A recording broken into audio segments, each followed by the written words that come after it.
welcome. This is our first episode, our first video recorded episode of Everything You Know Is Wrong. And you guys are the first guests. Pretty exciting. Yeah. So tell us who you are. All right. Well, I'll start. I'm Ian McCluskey. I'm the co-founder of Diaspora Yaupon here in Seattle. Born and raised in Seattle, and I've worked around the world, but I'm glad to have started this project here in Seattle.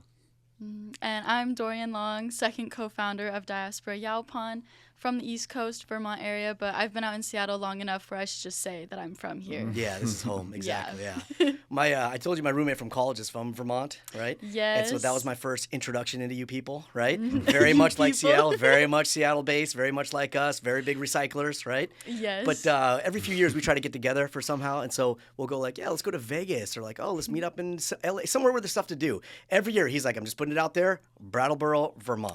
That's the place to be. So I've heard, right? But what a jerk. We're all going to fly out to him so that he has to drive 3 minutes. It is beautiful out there. It is It's beautiful nice. country. We've been out there. Yeah, it's great. nice. Yeah. One of our sponsors is located out there. Yeah. Cool. So this is why we're here, is because Everything You Know Is Wrong. It's a way to to introduce to people. This is a safe space. Everywhere we like to shake our fists at people. No, there's no way to learn. There's no way to grow. People always say there's no such thing as a bad, as a stupid question. I disagree. Every question's stupid. That's why you ask it. It's like, the only purpose of asking the question is to learn the answer. Here, people already have their preconceived ideas and are already ready to answer before they've even evaluated the question, right? So why we're here and why I find this is fascinating and so excited to talk to you guys is because what is Yaupon? Well, everything that was known about it was mostly wrong. So it's definitely appropriate here. It's a very ancient Native American medicine that's caffeinated. It's a plant that's caffeinated. And It's the only. It's the only caffeinated plant that's native to North America in a significant way. And it's an indigenous tea that we dark roast as it was traditionally, like a coffee. But it's very low in acid and tannins. So in many ways, it's a lot smoother on the body than coffee can be for a lot of people. And the flavor has notes like black tea, dark chocolate, and coffee. But because it's low in tannins, it's unlike tea, you can re-steep it. Exactly. You steep it as long as you want. It's actually a lot easier to use than tea or coffee in many ways. That's wild. But it was sort of incorrectly characterized as a purely ceremonial and sometimes poisonous medicine when it has absolutely no adverse effects on humans.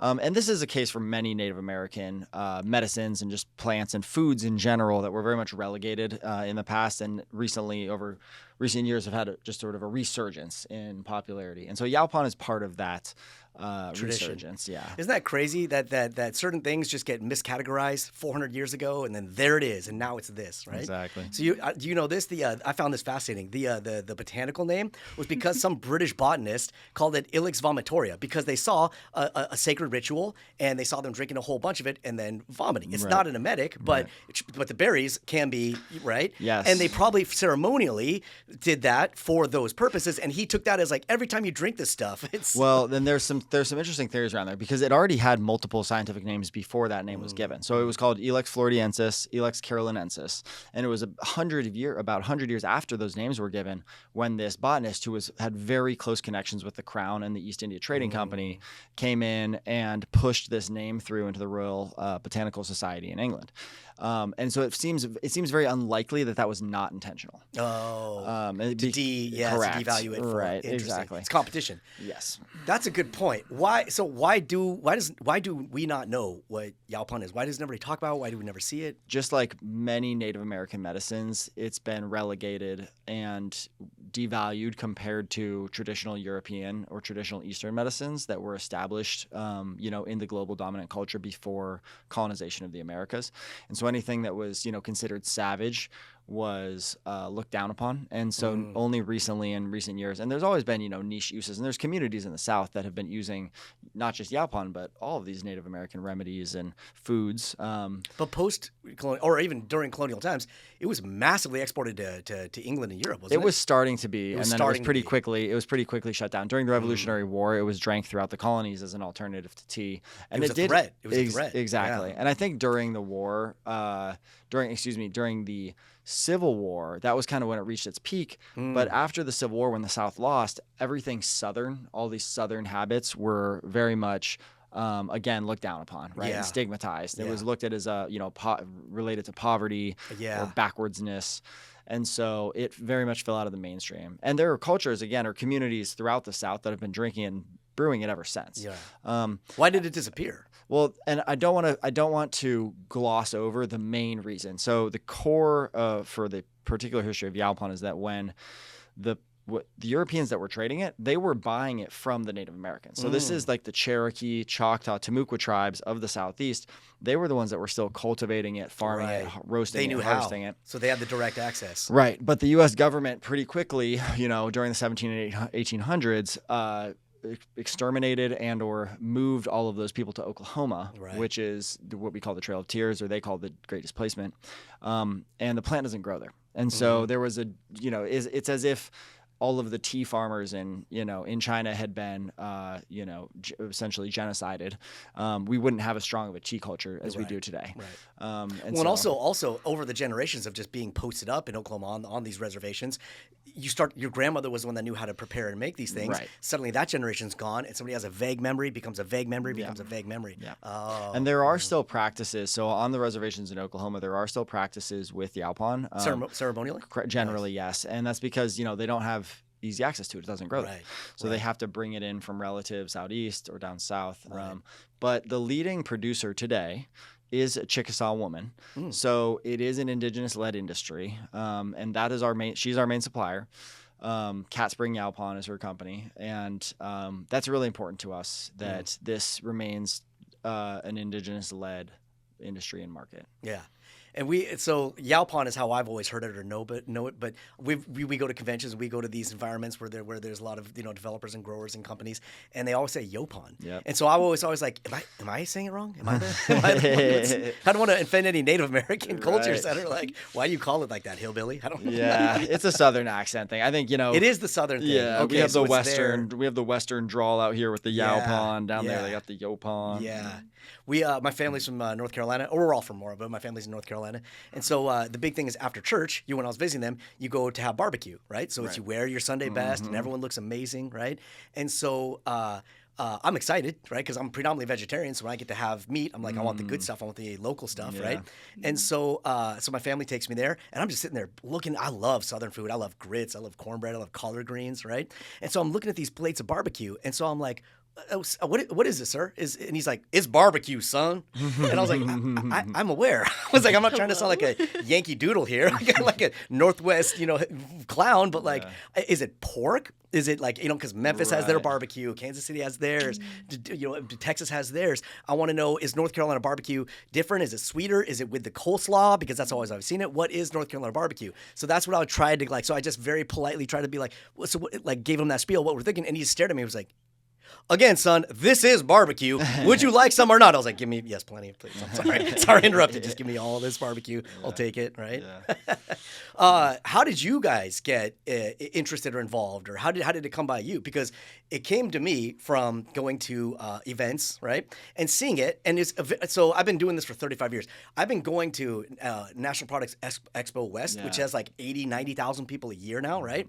I was going there when I was 14, 15 years old, when there was nobody. It was very It was like 10 people, 10,000 people was like a huge showing, right? And it was great. And so very few things surprised me. Very few things impressed me. I'm not being cocky or arrogant. I'm just saying everything is a rehash of a rehash of a rehash. Nobody it's just investor money and then being like, let's combine pistachio and bubblegum and that's the new thing. No, it's not. Pistachio ice cream's great. Bubblegum's ice cream great. Don't smash them together. Don't trademark that, right? But that's what companies have been doing and saying like, we invented B6. No, you didn't, right? Yeah. But very once in a while, I go, how in 35 years has this passed me by? How have I missed this? And like you said, this is the resurgence. So then the first time I got a chance to actually ask questions where there wasn't 15 people behind me clamoring for samples or being a pain was you guys, and it blew me away. So how did you guys come about? Well, and that's I think that's a common anecdote. Is that even people that have heard of it before, they're still, to this day, even up until like a couple of years ago, the federal government had on its website that Yaupon was poisonous. Oh, interesting. This is the federal government's website said that Yaupon was poisonous, whereas many credible university studies have shown absolutely no adverse effects, and in fact show that it has, it's potentially cancer preventative, so on and so forth, anti-inflammatory. And that's how I came across it, because I think it was in 2017 or 2018, my mother's doctor had been encouraging her to cut back on coffee intake for years. And she had tried and tried. And one time she cold turkeyed it for a year, but she'd never been able to find anything nearly as satisfying. Tea just didn't scratch the itch for her until she heard about Yaupon through a women's health magazine. This was like right at the beginning of the wave of news about this plant, which coming back into the publications. Like what year? 2017 and 2018. Wow. Okay, so that's when the crest really started. Yeah, okay. it just starts. That's just starting then. And so we tried some, and we both really liked it. But at the time, there were very few options available, and they were generally really expensive, and the quality was inconsistent. So we kind of shelved it, and we said, hey, let's come back to this. And then years later, myself and some friends, including Dorian, started thinking about, this is, coming out of the pandemic, what can we do to create a space where people can come and spend time? And really, it was about storytelling. And the story of Yaupon is fascinating. And so we felt that would be an appropriate offering at our future space. And we did a tasting event, and we brought people in to check it out. And we had multiple different kind of plants we were working with, and ingredients we were working with. But Yaupon was far and away the most interesting to people after tasting it. They found it really immediately connected with us and said, wow, can't believe I haven't tried this before. It brings back all these familiar memories, but I can't quite place them. It reminds me of this or that.